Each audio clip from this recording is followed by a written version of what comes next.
Hi. ட்ரேடிங்கில் all time success ஆக முடியுமா?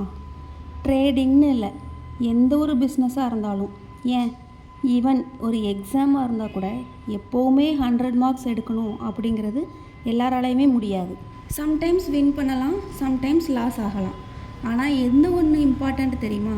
எந்த ஒரு ஒர்க்கு, பிஸ்னஸ், ஸ்டடீஸ் எதுவாக இருந்தாலும் அதை கிவ் அப் பண்ணிடாமல் இருக்கிறது தான் ரொம்ப முக்கியம். சக்ஸஸ்க்கு எதுவும் ஷார்ட்கட் இருக்கா? சக்ஸஸ்க்கு எங்கேயுமே ஷார்ட்கட் இல்லவே இல்லை.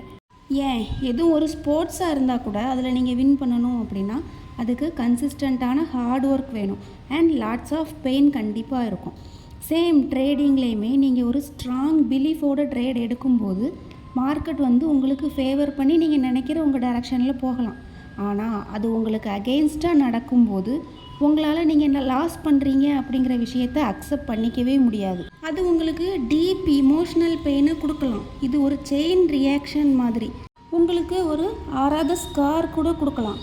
அதை ஹீல் பண்ணுறதுங்கிறது அவ்வளோ ஈஸி இல்லை தான். ஆனால் நீங்கள் ட்ரேட் எப்படி பண்ணணும் அப்படின்னு ப்ராப்பராக லேர்ன் பண்ணிவிட்டு, அதாவது ஒரு கேமில் எப்படி லெவல் 1லேருந்து ஸ்டார்ட் பண்ணி நியூ ஸ்கில்ஸ்லாம் அக்வயர் பண்ணும்போது எது பெஸ்ட் வெப்பன், எந்த வெப்பன் பவர்ஃபுல்லாக இருக்கும் அப்படிங்கிறதெல்லாம் தெரிஞ்சுக்கிறீங்களோ, அதை மாதிரி உங்களுக்குன்னு ஒரு ப்ராப்பர் பிளான் அண்ட் செட்டப்போட வித் ரிஸ்க் மேனேஜ்மெண்ட் ரொம்ப முக்கியம். என்ட்ரு ஆகும்போது நீங்கள் எடுத்து வைக்கக்கூடிய ஒவ்வொரு லிட்டில் ஸ்டெப்ஸும் சேர்ந்து உங்களுக்கு ஓவர் அ பீரியட் ஆஃப் டைமில் ரேடிக்கல் சக்ஸஸை கொடுக்கும். ஸோ நீங்கள் ரியலைஸ் பண்ணி லேர்ன் பண்ணக்கூடிய ஒவ்வொரு சின்ன சின்ன ரியலைசேஷனுக்குமே அப்கிரேடுங்கிறது தேவை.